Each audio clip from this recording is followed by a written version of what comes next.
You ever notice they only scream about Trump when they're about to pass some new shady law or attempt to? They build the cage, blame him for locking the door, and expect you to thank them for the key that don't work. This is about control. And black voters, we're done falling for the hustle. If Trump snatch up, say, 100 African Americans and deport them to Sudan or Libya or Nicaragua or El Salvador or wherever, those people are gone. They're out of the country. They're God knows wherever. And so let's say one of their family members file a lawsuit on their behalf. And let's say they successfully get an injunction from the judge. Well, it used to be, before this case, that the judge could say, basically, you got to return all 100 of these African Americans because you unlawfully deported them. But now, with this case, the judge could only say you got to bring that one person back. And the other 99, although it's unlawful, he cannot prohibit that unless they do a class action lawsuit. And class action lawsuits can take months, if not years, to get certified. So those other 99 African American people could be over there lingering, rotten in some jail or whatever, while their cases matriculates through the court system.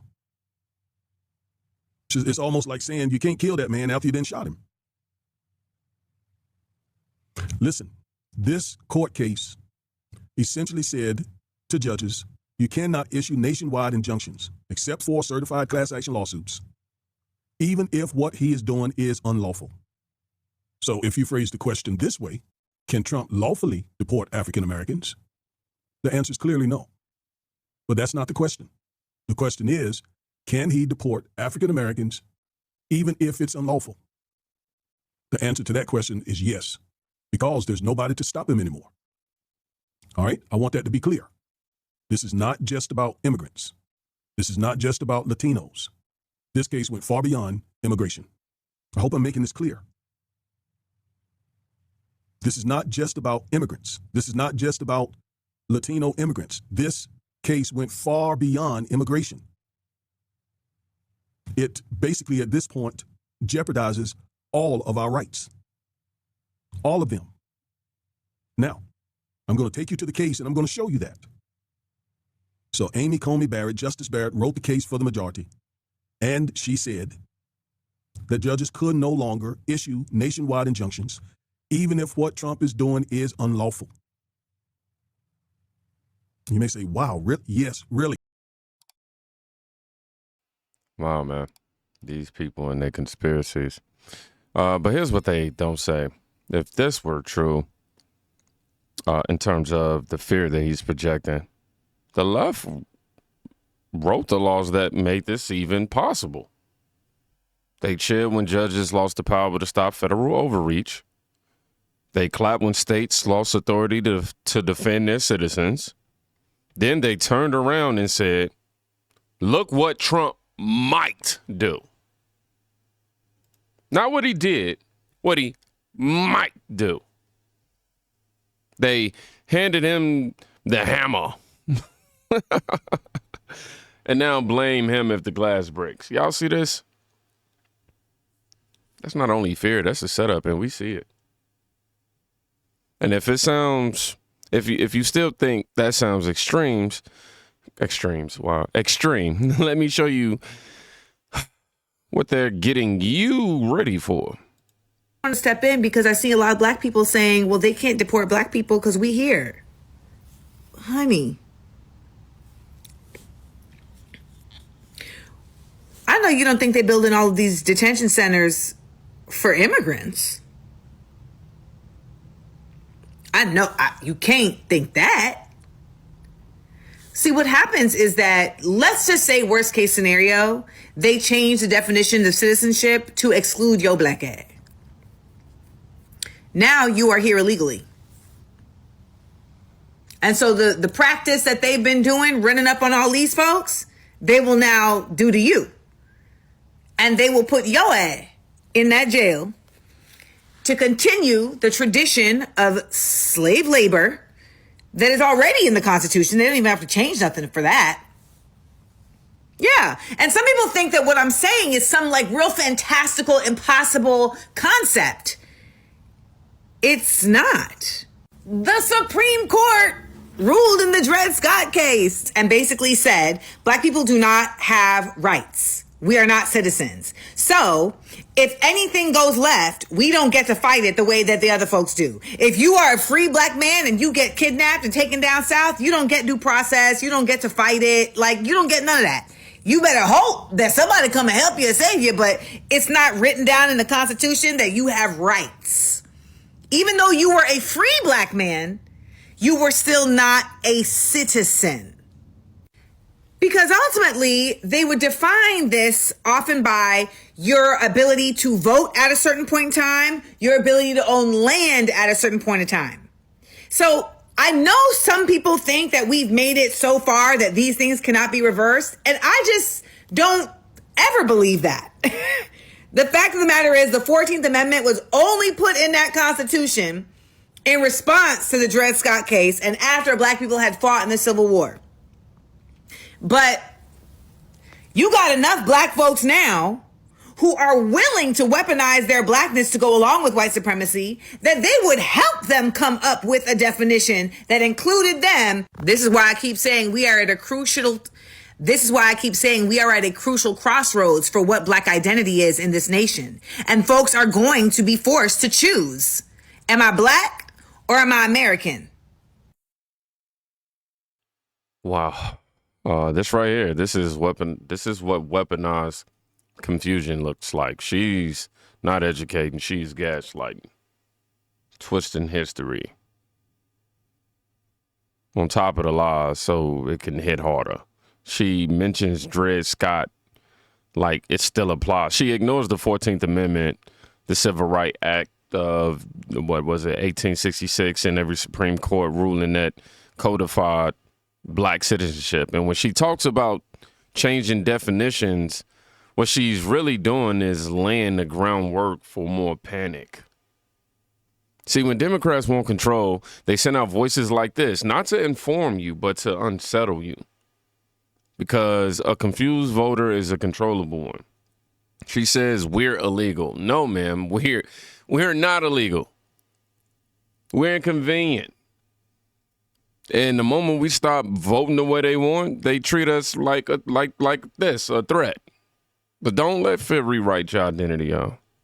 Don't let these grifters, black skin or not, use paranoia as policy. The only people redefining citizenship today are the same ones who want non-citizens voting. I'll leave it at that. Don't fall for it. Now, they don't want you informed. They want you emotional. Let's see what emotional manipulation looks like. I'm not trying to scare nobody, but we are. The first line. I'm not trying to scare nobody, but we are in danger. If you haven't been watching the news and checking out everything that's going on, we're in a lot of danger right now. Because the Constitution, the United States Constitution, as we know it, they about to cut all through that. And we are accustomed to having rights. All of your rights. All of our rights is at risk right now.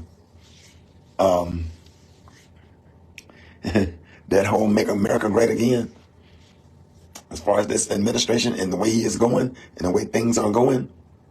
And when they say great again, that means your ass don't have no rights. If you go and watch Joy Reid videos, if you get an opportunity to watch Joy Reid videos, go watch them. You'll learn a lot, especially her video on slavery. Joy Reid? Oh, we're going to wait till the midterm election comes. Ain't going to be no midterm election. You better look into getting a dual citizenship somewhere if you can. Because, things about to get ugly. Things about to get really ugly. Yep, and I'm scared. Scared. It might be a point where we might have to pack up our families and leave, because if ICE can get immigrants or whatever and just go and get them and without their due process in court, why can't they do it to everybody else? Now they're doing it to Haitians. And who do you think is next? And they don't give a damn if you're a Democrat or a Republican. They don't care. Nah, they don't care. Get ready. These white supremacy concentration camps, they're all over the country. They're stocking up on weapons and everything as if they are preparing for a war. While we out here popping fans and boots on the ground. They got real boots on the ground. Because, and the thing about it is, I don't care what you file in court. The Trump administration defined federal judges' court orders and stuff. Because what's going to happen? They can't put him in jail. He has control of the military. What's going to happen if he defy a court order? He's the president, right? Okay. Okay. Keep your eyes open. Go to Joy Reid page. Go listen to what Roland Martin has to say. Roland, oh my God. And try to figure out if ICE come and snatch any of us up, what you gonna do? What rights do you have? And even if you have rights, what's the consequence of somebody doing something to you with this administration? Think about it. Oh man. Ricky's panic. Man, it's not honest. I mean, let's talk about some details. Trump did sign a one big beautiful bill, and that's real. But come on now, he both parties essentially had to come in agreement to build it. Of course, it includes the $45 billion for ICE detention centers, border wall expansions, and hiring of thousands of agents, which is very much so needed. And it slashes welfare programs from illegals and able-bodied individuals. But here's what Democrats don't want you to know or remember or see, rather. They cheered when it funded ICE and built cages under previous administrations. So when Ricky warns Trump is the problem, I don't know, he's handing their own party an alibi, in my opinion. Because this infrastructure was built with both signatures. But only one side gets the blame. And, of course, they continue to scream. He's coming for you. Meanwhile, the laws they pass made the whatever. It's not fear. It's exposure. And now the moment that broke the narrative. The gig is up. It's up. Black Democrats, aren't you exhausted? You're not tired yet? The fact that you had Hakeem Jeffries standing behind a podium for about 7 hours, holding up people's time, stalling to prevent a bill that fucking passed. To do what? Not a goddamn thing. Aren't you exhausted? Black Democrats? Democratic fatigue is fucking real. Let me tell all you silent generation baby boomers and Gen X politicians, you guys better come up with a new fucking narrative real quick. You throwing these black, incompetent Democratic politicians in front of a fucking podium spewing that hoo-gaga is no longer working. Can't you tell? And just because you change your dialect to sound like a southern black preacher, you insert a Bible scripture in some of Martin Luther King's I Had a Dream speech, isn't gonna work. Read the room, black people. Because Gen Z and Gen Alpha are tired of hearing about the civil rights movement every fucking February. I promise you. I know I have black children. These children want to make money. Do you understand? They're not concerned about Section 8, Medicaid, and how the fuck they're going to get fucking food stamps. They want to make bread. As we all know, the Democratic Party has thrived with the backs of people being dependent upon them. This new generation of kids, it ain't working for them. This new generation of children, this new generation, they're TikTokers, they're streamers, they're YouTubers, making billions of dollars. I wish. Living the actual American dream. Adaptation is a part of life. So you black Democrats and the Democratic Party, you better come up with a brand new rhetoric, because before you know it, all you Democratic politicians will be living out the same system you so desperately love, because your party will be fucking extinct. Boom. Good luck with that. That's the sound of the veil lifting. We're done pretending representation, I can't even get the word out, means results. Because it doesn't. Dumb, mistaken, scripture-laced speeches for strategy. This ain't about party lines. It's about results versus rituals. And Democrats, they've been recycling civil rights clout for decades while giving us policies that keep us dependent, censored, and broke. And when we stop playing victim, that's when the whole grip falls apart, y'all. Yeah, I just gotta say, if you're getting on this internet complaining about having to work 80 hours a month in order to get your benefits that we pay for because we actually work, I don't feel sorry for you, bro. I don't feel sorry for you, ma'am, sir, and everything in between. Get to work, bro. It don't make no sense. I used to work over 65 hours a week. a week to get it because I needed it. So I had to go get it. And because I worked over 65 hours a week for almost 2 years, you were able to go chill out at the house and eat and drink and sleep and have AC and pay $5 a month for rent. I don't feel sorry for you, bro, that you have to work 80 hours a month doing something to deserve what I had to work 65 hours a week for to help you pay for. There's no excuses for that. If you can't do that, you don't deserve nothing. I'm sorry. I don't feel bad for you. And it's funny because they didn't go far enough, because they're still blessing single moms as a requirement. They still get to get away with that if you're a mom. They should have struck down the requirements on moms too, just because a lot of women want to be irresponsible, so they still get the benefit of that. So that's just going to be the new hustle. Just keep having out more babies, because that's the only way you can continue to live a certain way. But yeah, I don't feel sorry for nobody that actually got to work for what they get. It don't make no sense that they taking hundreds and hundreds of dollars out of my check, so that way you can chill in a $5 apartment that might be as good as mine, if not better. Now you're going to work. You want to do something. Leave it here with something, because ain't no way y'all think that was cool. And the people who actually do work, y'all should be in the same boat, feeling the same way that I'm feeling, because I get a job at my insurance goes up. I get no job and get free insurance. What's the incentive to get a job? Like, that makes no sense. Sell out for the ones still sipping from the system. 80 hours a month. It's 20 hours a week. That's what y'all crying about?